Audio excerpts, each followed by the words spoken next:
Bersama kita membangun bangsa, menciptakan karakter budaya baca menuju Indonesia mulia.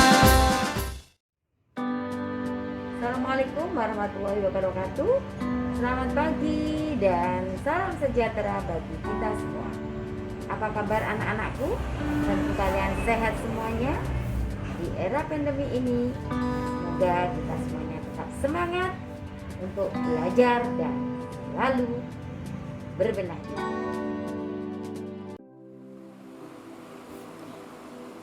Bismillahirrahmanirrahim. Anak-anak, pagi ini hari Kamis tanggal 10 September 2020, seperti biasanya kita adakan literasi mulai jam 7.00 sampai 7.30.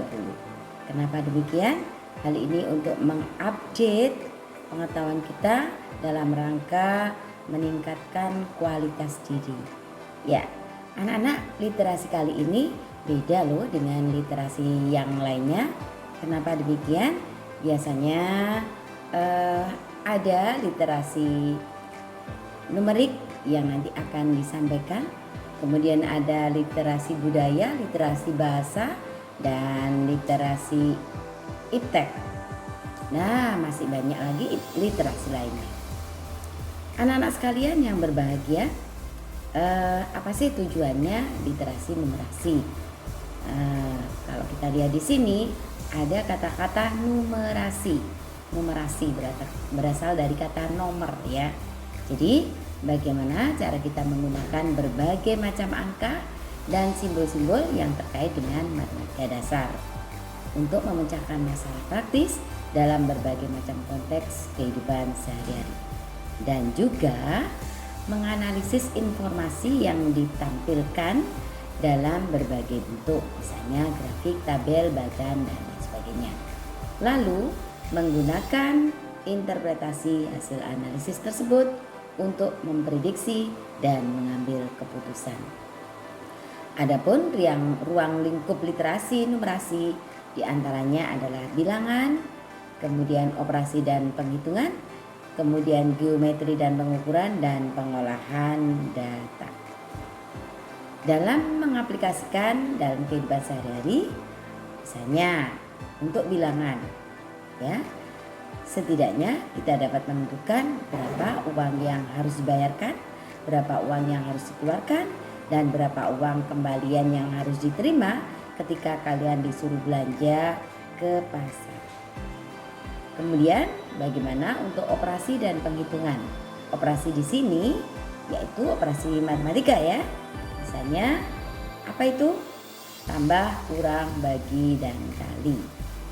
Dan masih banyak lagi operasi yang lainnya.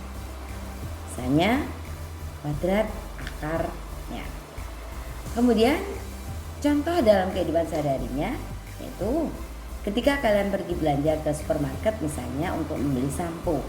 Nah, di sini ada banyak sekali kemasan-kemasan sampo tersebut. Misalnya ada 2 buah sampo, yang satu kemasan 750 ml.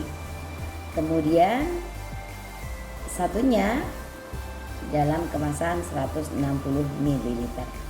Nah, kita lihat kalau sekilas harganya tentu mahal yang besar, tapi kita analisis dulu ya, mana yang lebih murah, itulah yang kita pilih karena kita kan harus berhemat. Oke. Untuk menentukan pilihan kita harus menganalisis. Ya, untuk kemasan besar harga 69.000 kita bagi dengan 750 ml, ketemu 92 per mililiter. Sedangkan kemasan kecil 19.000 kita bagi dengan volumenya 160 ml, ketemu 118,75 ml. Ternyata ada selisih anak-anak. Selisihnya berapa? Antara kemasan besar dan kecil selisihnya Rp26,75. Nah, ternyata mahal yang mana? Mahal yang kecil. Berarti kita harus pilih yang besar. Itu adalah cara cerdas kita untuk berhemat. Berikutnya geometri dan pengukuran. Misalnya kalian mau membuat layang-layang. Nah, kalian pasti butuh kertas. Nah, kertas itu berapa luasnya? Nah, kita lihat, kita kan tahu apa sih luas layang-layang. Setengah kali diagonal 1 dikalikan diagonal 2. Untuk menentukan panjang diagonal tidak lain adalah panjang bambu ini ya. Nah, panjang bambu yang sudah kamu siapkan. Kemudian bagaimana dengan panjang benangnya? Tidak lain adalah keliling dari layang-layang. Jadi sisi tambah sisi yang sini tambah sisi yang sini tambah sisi yang sini, atau 2 kali sisi atas ditambah 2 kali sisi yang bawah. Kemudian yang keempat, pengolahan data. Nah, setiap hari kita selalu berhubungan dengan data. Misalnya ketika kalian ke balai desa, ke puskesmas, atau ke instansi manapun, pasti ada data yang harus diketahui oleh semua orang. Nah, contoh data yang sering kita jumpai misalnya dalam bentuk diagram batang. Kita bisa melihat perkembangan jumlah penduduk mulai dari 2010 sampai 2035, dan juga bisa berupa grafik diagram garis. Nah, ini ada grafik kenaikan jumlah kasus corona. Kemudian bisa berbentuk diagram lingkaran. Nah, ini ada 80 siswa yang ikut ekstrakurikuler, 40% ikut sepak bola, 15% ikut tenis, 10% ikut catur, dan 35% ikut basket. Nah, untuk menentukan berapa sih jumlah siswa yang ikut sepak bola, maka ya ini 40/100. Dari mana 100? Lingkaran ini dianggap utuh 100%. Dari ini 40 tambah 15 tambah 10 tambah 35, 100. Dikalikan jumlah siswa semuanya 80 sehingga ketemu 32 siswa. Bagaimana kalau yang ikut catur? Ya ini 10/100 kali 80 ya. Ketemu berapa? 8 siswa dan seterusnya. Di samping itu anak-anak ada juga namanya tabel. Nah, di sini ada format daftar nilai siswa. Di sini ada nomor urut ya, nomor induk, kemudian ada nama siswa, laki perempuan, kemudian nilai tugas, ada berapa kali nilai tugas, nilai ulangan harian, nilai penilaian, nilai UTS, nilai ulangan akhir semester, sampai terakhir nilai rapor. Nah, kalian harus bisa membaca semacam ini. Ini adalah salah satu contoh dari numerasi. Nah, selain itu bagan, di sini ada hasil drawing Liga Champions Europe 2020 seperempat final. Nah, nanti siapa yang akan menjadi yang masuk dalam final bisa dilihat di sini. Nah, anak-anak, untuk mereview kembali apa yang ada dalam diri kita, ilmu yang sudah kita dapat, nah kita tuangkan kembali ya. Ini ada tugas literasi. Tanah pekaranganmu berbentuk persegi panjang dengan ukuran 150 meter kali 300 meter. Tanah tersebut akan kamu tanami pisang dengan jarak tanam 3 meter.